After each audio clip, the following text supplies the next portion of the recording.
and welcome back to my baking channel, Lara Bakes. And this week I've got one of my favourite sweet treats. I feel like I say this every week, favourite sweet treats. I just love everything sweet basically. I'm going to make chocolate chip muffins. So this one has quite a few ingredients actually, with some like spices like cinnamon and nutmeg that you wouldn't think go in muffins, but somehow it just works. And we're going to go for that like bakery style, like the really tall muffins. So yes, I'm going to show you the ingredients. It's quite simple. So basically the method is you're going to mix your dry ingredients, so your flour, your salt, things like that. Then you're going to whisk up your wet ingredients and then you're going to fold them together and then mix them. If you hear that bubbling, I actually have some butter melting ready.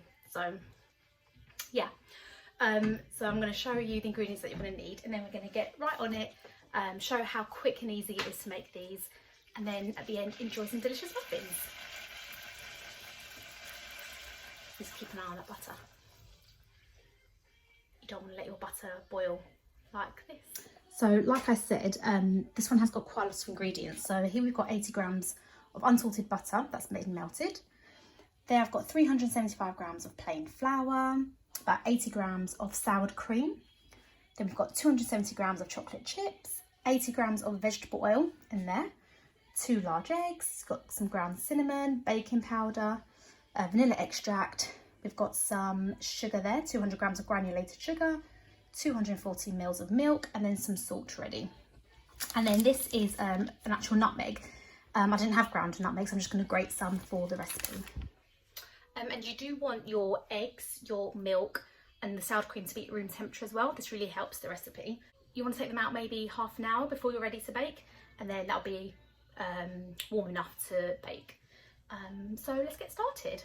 So to my flour, I'm going to add 4 teaspoons of baking powder. And that's really going to give it the lift that we expect from a muffin.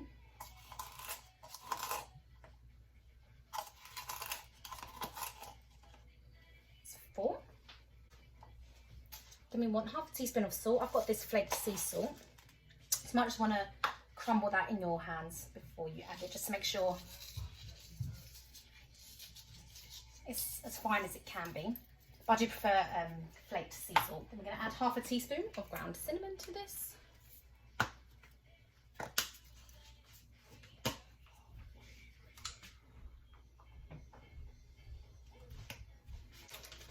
If you do have ground nutmeg, you want 1/8 of a teaspoon. So I'm just going to judge this by eye and just grate a little bit. This just enhances the flavour.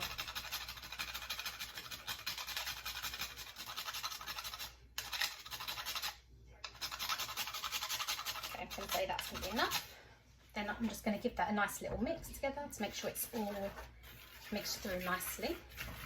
Also, things with the muffins, once you add your wet ingredients, you don't want to mix it too much because then they're not fluffy anymore. So the more mixing you can do now before adding the wet, the better it is.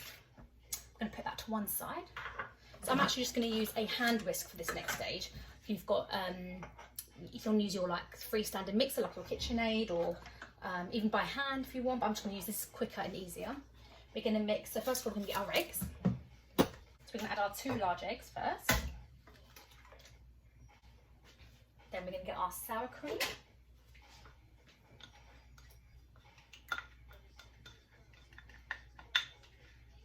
At this stage we're just going to add the sugar. And we're going to whisk that until that's nice and combined. Comes together really quickly. Then we're going to add in now the melted butter, pour in the milk,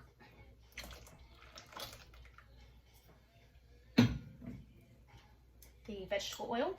People might be surprised about vegetable oil, but actually a lot of chocolate cake recipes have this because it really makes them nice and moist. And then a teaspoon of vanilla extract. Like I said before, always try and get extract rather than essence or the vanilla bean paste. Now we're going to give that another little whisk to make sure that's all combined nicely. Again, that takes literally a minute if that. So what we're going to do now is get our dry ingredients again. So what we're going to do is we're going to fold the wet into the dry. So we're just going to pour that in.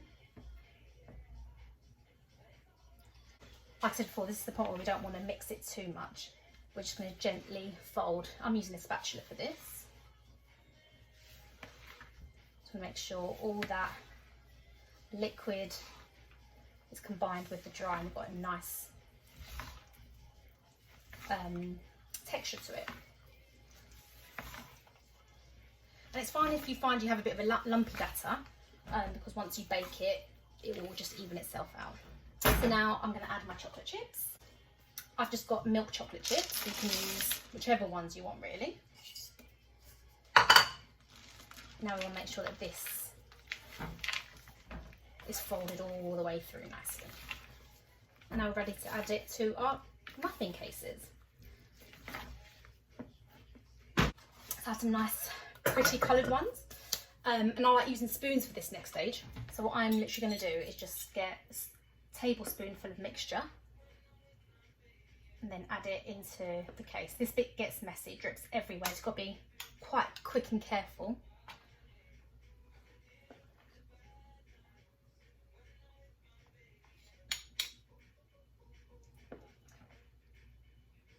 I don't like to add too much, just because I want to make sure I've got enough for them.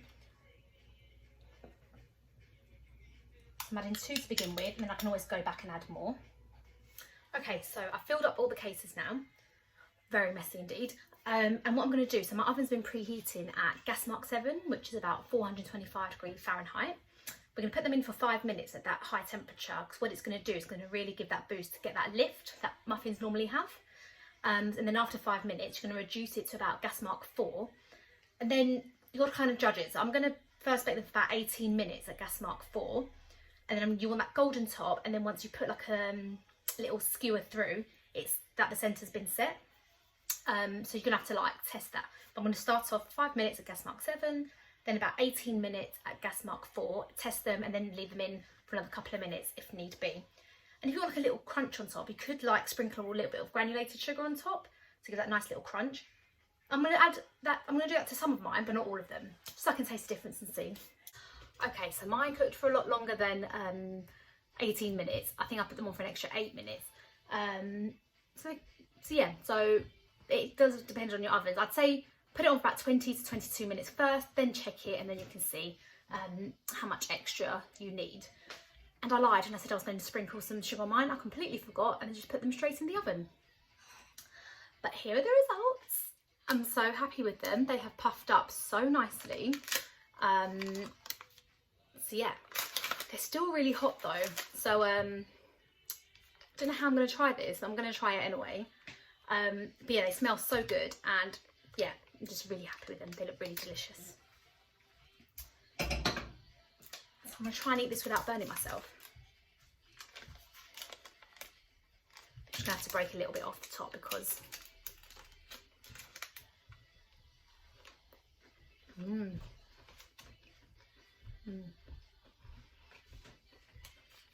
that's really lovely. I can taste the cinnamon and the nutmeg. Just gives it like a really nice added dimension to your muffin. If you don't like those flavours, then you can take them out or just put less in them. But just, oh, so good.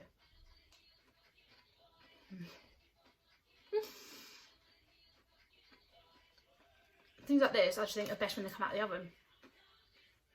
They will keep for a couple of days in an airtight container. But yeah, they're so good. Please try them. I hope you have fun making them. And again, it's something you can get your kids involved in as well. And yeah, happy baking, happy eating. Thank you for watching. I haven't even had lunch yet. This is my lunch.